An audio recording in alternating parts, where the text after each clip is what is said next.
5. Bir sıra hədislərdə qeyd olunur ki, sahabələr Qur'anı Peyğəmbərin huzurunda və qarşısında qiraat ediblər. Deyir, oxuyub da. Deyir, bəlkə müəyyən hissən oxuyub, bütöv Qur'anı oxumayıb. Deməsələr ki, sahabələr Qur'anı oxuyublarsa, mənim Qur'an-ı Kərim cəm olub. O da cavab verə bilər ki, Qur'andan müəyyən bir yeri oxuyublar, Qur'anı bütöv oxumayıblar. Bir sıra hədislərdə 6-cı. Qeyd olunur ki, sahabələr Peyğəmbərin dövründən Qur'anı xətm etməyə böyük əhəmiyyət vermişlər. Mənim bir dərsliyi var, Qur'anın xətminin tarixi. İnşallah biz o keçəcəyik gələn başqa dərsliklərimizdə, sırf Qur'an dərsimizdə. Deyir, Qur'an əgər bütöv hamısı hazır olmayıbsa, sahabələr Qur'an-ı Kərim necə xətm eləsinlər? Bu da bir yaxşı sözdür. 7-ci. Tarixi faktlara əsasən Peyğəmbərin vəfatından qabaq kamil və ya naqis müshəflər mövcud olmuşdur. Peyğəmbərin vəfatından qabaq kamil müshəf də olub, yarımçı müshəf də olub. Deməli, bu müshəfin yarımçını bildik ki, müəyyən hissəyə yazıb. Axı, elə insan var ki, Qur'an-ı Kərimi özü üçün köçüdüb hamısı müshəfində saxlayıb, filan kəsə müshəfi. Məsələn, Peyğəmbərdən rəvayət olunur ki, hər kim Qur'anı müshəfdən oxusa, onun 2000 sahabı. Hər kim əzbərən oxusa, güman edirəm ki, buyurdu 1000 sahabı olar. Yaxud Ümmül Möminin, Ayşə xanım, Peyğəmbərin xanımı. Bu ayəmiz də bu. Bizə gəlməsin qəribə. Biz düz şiəyi. Quran deyir ki, Peyğəmbərin xanımları sizin alınlarınızdır. Boşsuz. Demək ki, sırf Ayşə. Xəccə də var, Ümmü Səlmə də var və s. xanımlar. Niyə bəziləri sırf Ayşə belə müqəddəsləşirlər? Əgər deyirsənsə, möminlərin anası, axı bəs o bəsə qadınlar niyə saymırsan? Nə Xəccə demirsən möminlərin anası, ancaq xanım Ayşə deyirsən? Deyirsənsə, hamısan deyir. Çünki Quran demir ki, bir xanımı ancaq möminlərin anasıdır, obrisləri yox. Elə demir axı. Deyir, Peyğəmbər xanımları. Xəccə də var, Ayşə xanım da var, Ümmü Səlmə və obrilər də var. Və nə cəhətdən də bu? Yəni, Peyğəmbər dünyasını dəyişəndən sonra necə insan anasını evlənə bilməz, bir kişi məhrəmdə axı. Peyğəmbər dünyasını dəyişəndən sonra Peyğəmbər xanımlarla kimisə evlənsə bu olmaz. O cəhətdən nə bu ayə? Tarım Maşə deyir ki, ən-nəzərə fil müshəf ibadə. Müshəf baxım ibadətdir. Cavab. Quranı Peyğəmbərin huzurunda oxumaq və ona xətm etmək olan müshəfdə cəm edildiyinə və kitab şəklində yığılmasına dəlil deyil. Amma Quranın müshəfdən oxumağını savab barəsində olan hədislər, müshəf sözünün işlənməsi bu sözün indiki terminologiya baxımının mənasında olduğunu isbat eləmir. Çünki əvvəllər müshəf müəyyən bir səhvə deməkdir, sırf kitab yox. Bu hədislərdə Qur'anı əlyazmadan oxumaq təkid edilir və hamıya Qur'anın müshəfdən oxumaq tövsiyə edilir.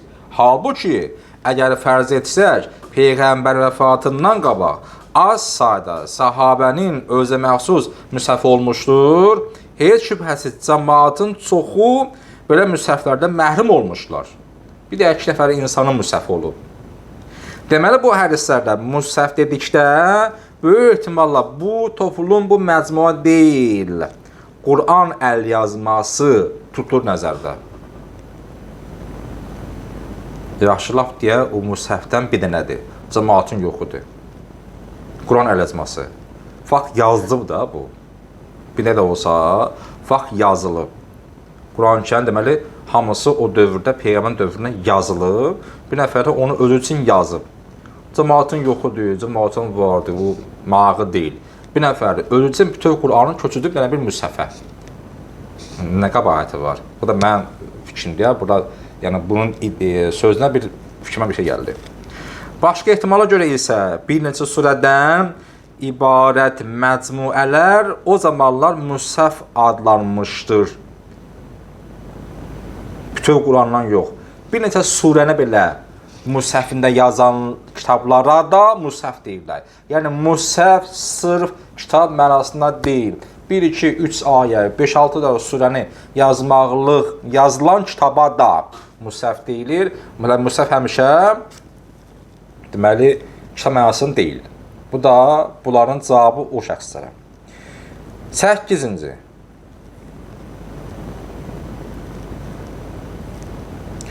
Mən burada bir şey qeyd eləmişəm. Görüm öz xətt müxabisim yaxşı olar. Kitab olmadan deməli vəfatına az qalmış deyə bilər. Əgər kitab hazır olmasaydı nə cür eləyə bilər? Hə. Hifz məsələsi, hifz. Yəni Quran-ı Kərim əgər cəm olunmayıbsa, Peyğəmbər necə desin ki, Quran-ı Kərim əzbərləyin. Mənə cəm olub da Quran-ı Kərim. Bu da deyir ki, Quran-ı Kərim Peyğəmbər tövsiyə əzbərləməliyə, nə qədər ki nazil olub, nə qədər ki əlimizdədir, onu əzbərləyin də. Yəni Peyğəmbərin bunu deməli bildirmir ki, kitab hazır olub, kitabdan əzbərləyin. Kitab hazır olmayıb, yazıb qavağın üzərinə, onu əzbərləyin. Bu da bir məna deyək. 8. Peyğəmbərin dövründə Həmd surəsi Fatihətül Kitab adlanmışdı. Kitabın Fatihəsi, asılışı. Nəzərə alsaq ki, bu surə nazil olan birinci surə deyildir. Onda bu qənaətə gəlmək olar ki, Quran elə Peyğəmbərin dövründə bir kitab şəklində tərtib edilmiş və bu məcmuədə birinci surə olan Həmd surəsi Fatihətül Kitab adlanmışdı. Kitabın Fatihəsi. Yaxşı sözdür əslində. Kitabın, yəni ki, ilk surəsi. Əgər tərtib-i nuzul sırası ilə əlaq birinci gəlibsə və Peyğəmbər Fatihəyə Quranın ilk surəsi deyilsə, deməli Peyğəmbər o dövrdə Quran-ı Kərim bir yerə yığıb və Fatihəni birinci olaraq təyin eləyib ki, bu cümlə deyib də ki, Quranın Fatihəsi. Aslında olan ilk surə. Yaxşı sözdür bu. Cavab doğrudur. Fatihə surəsi nazil olan birinci surə deyildir. Bundan qabaq gəlib də Ələq, Müzzəmmil, Müddəssir, Qələm. Lakin kitabın ikinci hissəsində qeyd etdi ki, tədqiqatçılar Həmd surəsinin bütövlüklə nazil olan birinci surə olmasını deyiblər. Bu səbəbdən də həmin surənin digər adı Fatihətül Kitabdır.